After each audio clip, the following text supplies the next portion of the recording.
Hi guys, so today I'm going to go ahead and do a Lost Tools of Writing flip through. Right here I have the teacher's guide for level 1, and then I have the student workbook also for level 1. My daughter did this her 7th grade year in her Challenge A curriculum for classical conversation. So I had a request to go ahead and do a flip through, and I'm more than happy to do that. So we'll go ahead and share this with you guys. So this is the this is the student workbook. So that's how thick that is. And then here is the teacher's guide. Pretty thick. All right, so I'm going to start out with the teacher's guide to show you guys kind of the resources, the extra stuff that you get at the beginning. That glare will go away right now. There we go. Okay, so for the Lost Tools of Writing, first of all, we start out with the table of contents. Last year she did essay 1 through essay 6. Well, that was the game plan anyway. Not going to say that we totally did that, but so essay 1 to essay 5. All of these are persuasive essays. So the idea of this curriculum is that the kiddos read a book, they pick an issue, and then they write about that issue, whether it's for that issue, against that issue. And that's kind of the idea of the curriculum and how it's set up. So this is the table of contents for essay 6, 7, 8, and 9. Like I said, our year included essay 1 through 6. So let's see, a note to the teacher. I'll go slow. You guys can pause if you want to look at anything a little bit closer. I'm trying to keep this. Let's see on my camera. There we go. Okay. All right. So for the introduction, they're just talking about the foundations for writing, canons of composition,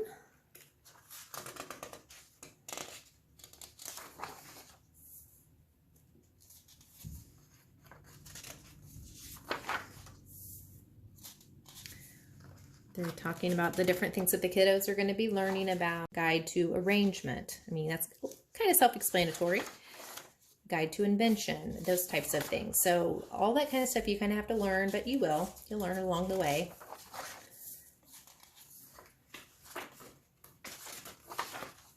Part 2, sequence and schedules, a proposed plan of action.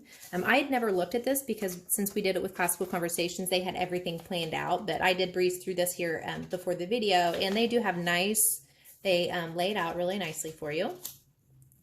And we did a 3-week essay, and that's what they recommend here, and I think that's a really good pace. That was very doable. Alrighty, year at a glance chart, adaptations for a once-a-week class. And it looks like they have a 28-week schedule to finish all 9 essays. I mean, of course, you could do something different with that, but that's just what that says. All right, part 3, introducing the lesson guides, the purpose, structure, and order of the guides. And it explains why they're presenting it in the way they are. Little synopsis, I think, of each essay and what they're going to be learning about. And then lesson guides. So all this is stuff that is not in the student manual. All right, so then they start on essay 1. So this is about 20 pages of instruction for the first essay. So just to give you kind of an idea of what you're getting when you get the teacher's manual, it's pretty hefty. There's a lot of information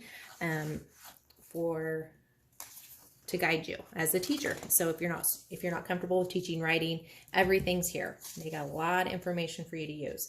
So essay 1, invention from issue to A and I. So like I said, the kids pick a issue out of a book that they've read, and then they write on it. So an A and I is an A and I chart. A stands for affirmative, N is negative, and I is interesting. So what they do is they make a chart. It's going to look like this.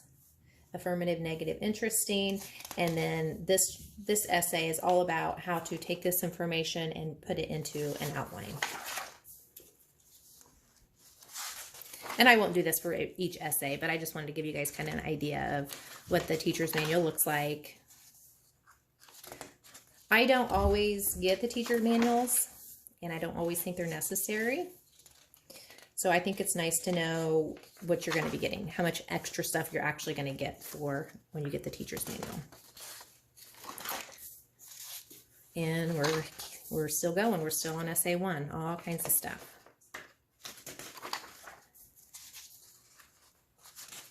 All right, now we're hitting essay 2. So that's 20 pages of instruction there for that first essay, and that's, of course, the simplest essay that they do all year. So I'm going to go ahead and show you what you get for that essay 1 in the student workbook. So this is an A&I chart.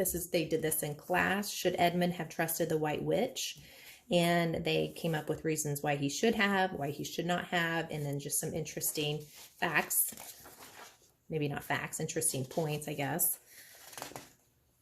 And so this is workbook, and isn't that funny? That's all there is in the student workbook for essay 1. But essay 2, I mean, it does get a little bit beefier, but that first one is pretty simple. So let's just go ahead and go through essay 2 in the student workbook, a guide to sorting.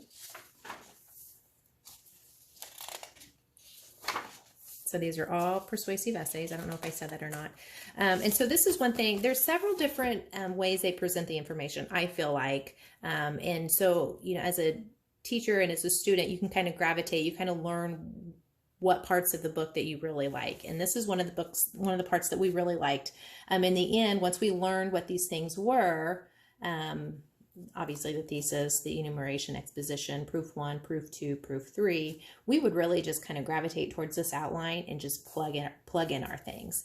And they would have, there was a lot of steps that they would have the kids go through. And a lot of times we just went straight for that.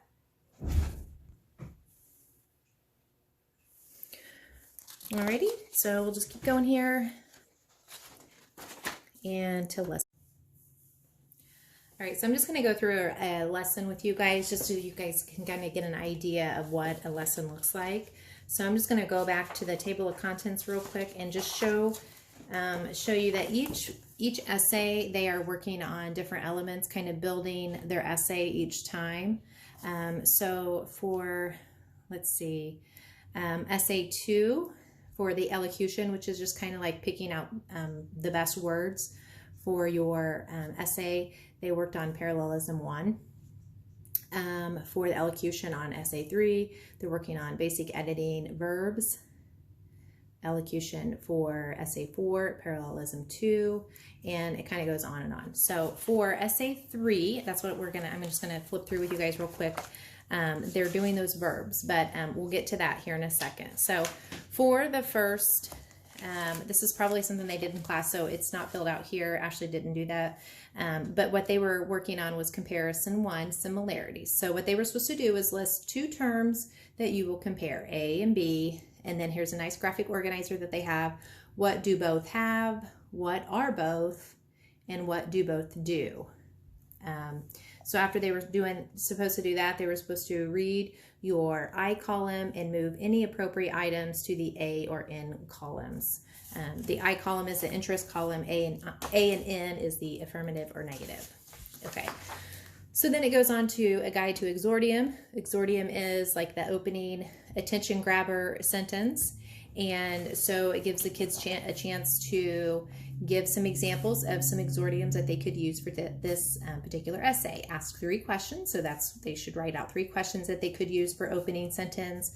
Write 2 things you can challenge your readers to do, or provide a quotation relevant to this issue. So they would write the source and then also the quotation. So these are just examples. It's just kind of a exercise for to get the kids kind of thinking about good opening sentences, or like what they call them, exordiums. And then this over here is where they will start kind of writing out their outline for their essay. They're supposed to write their issue here, and for their thesis and proof, they decide whether they are for or against this particular issue, whichever one they choose. And so depending on that, they write their first proof for your thesis, and then 3 subproofs. Second proof, 3 subproofs to support that one. And then third subproof, and then 3 subproofs to support that third one. And so those are your 3 body paragraphs, or those proofs. Then the conclusion paragraph is summarizing your argument. The students repeat the thesis. So just so you guys know, this is a workbook. The kids are, encouraged to fill this out. We either did this orally or we did it on a separate sheet of paper. There were weeks where the kids got their books mixed up, and so, they'd take the wrong books home. And so, it could be that was one of the weeks that somebody else had this book. But anyway, it doesn't matter for you guys. I just want you guys to see kind of how the lessons are laid out. So conclusion, summarize your argument, and it tells the kids to repeat the thesis and repeat the main proofs. And this would be, it's just as simple as that. That would be their conclusion paragraph. Their introduction paragraph would be they're introducing your argument. Write your thesis, add the enumeration, which is saying how many reasons why you're going to give for your why you agree or disagree, and list your 3 main proofs right here. Super simple, really. And then over here, choose and add an exordium. So of course they would choose and add an exordium from this page over here, and they have lots to choose from. So that would be kind of their outline. And I shared this, or maybe I haven't, I can't remember. This is that exact same thing, just kind of scaled down significantly. And this is what we use a lot. We would just go through this. That was easy for us. And then kind of adding on to, beefing up their essays each time. For this one, they worked on verbs and using stronger verbs. And here's examples of active and precise verbs, building stronger sentences. So they gave the kids some sentences, and they were supposed to rewrite those words, or rewrite those sentences, just like this. Again, some weak ones, supposed to rewrite them to make them more stronger. And then the practice, generate your own sentences, list 3 subjects, and then with those subjects, write sentences with precise active verbs. I do remember doing this orally. And then for the essay application, the kids were supposed to check your current essay for vague and passive verbs and correct those sentences as necessary. So that is the full workbook for their essay. Of course, they're writing, their essay on a separate sheet of paper. So then for the checklist, back here, it goes through essay 3 checklist, and this is for the kids to use. Essay follows template 3. Exordium is added at the beginning of the essay. Introduction has a thesis with enumeration and exposition, and then it kind of goes on and on. And so just to give you kind of a side-by-side, this is essay 3 checklist, this is essay 4. So it will get, they'll have more things each essay to check through. And it does, once they introduce something, then they will be held accountable for that. Like for essay 3, I feel like I'm jumping around here, they expected to put parallelism in there, and that was something that they had learned for essay 2. So it builds each time. So anyway, so hopefully that helps also with making some decisions on if you would like to get this to listen to essay 3. Okay, so the other things that I think is really important to share with you guys is at the very back, now I'm in the teacher's manual, so I'll show you the different resources that they have here in the teacher's manual, how to edit. So this gives the kids, or the teacher, I guess, as well. Okay, so what this is it's a checklist, and if you guys are familiar with IEW, it's very similar to them. So it says everything that should be included in the essay. And so as the teacher, the parent, you can check off to make sure everything is there. And these are also in the student workbook. So there's that. A guide to assessment. So if you were going to grade your students' essays, this would help you with that. I did not, so I don't know too much about what this is, but it looks pretty handy. I like that. I like that they give you that, because it is hard to write, grade writing, I feel like. Essay templates. These are those outlines that my daughter and I really liked. We really like these. So these are all in one spot, and in the back as well. They're throughout, but they're also all in the back. So let's just, that's what it looks like. So let's see. And there's this appendix, and I don't know what that is. So FAQs, I would assume that these are kind of like the things that they would usually put on their website. I'm not a writing teacher. I'm a homeschool mom. Am I qualified to teach this? Those kinds of questions. How do I grade the work? Glossary. This is a glossary of terms that the kids learn throughout the year. This is also included in the student workbook in the back. And resources that they use. Lesson summaries. I did use these occasionally if there had been a while since I had helped her with her writing. And there was some terms that I didn't know. I would run back here and it would clear it up pretty easily, pretty quickly. This is probably how I learned most of how to do things. And let's see here. And the sample essays. And we really liked the sample essays as well. So, and there's 2 essays, 2 samples for each essay. And so between the outlines and then the sample essays, those are the 2 resources out of this that we use probably the absolute most. And I think that's it. Okay. So I'll just quickly show you what you get in the student workbook in case you were considering not getting that teacher's manual. So you get, let's see, the self-edit checklist. That's those checklists. Once the paper's wrote, you just check it off to make sure you have everything that you're supposed to have in that essay. There's the sample essays. Glossary of terms. That was handy. And then lesson summaries. And so those were obviously repeated, but yeah, so this is what it looks like, guys. Antithesis. So hope this helps you guys make a decision.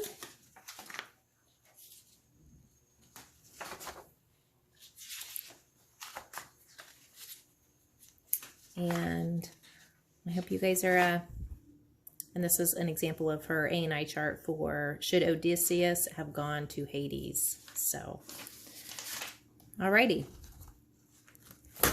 Alrighty, guys. Thanks for watching. If you like this, go ahead and give me a thumbs up and consider subscribing. Thanks.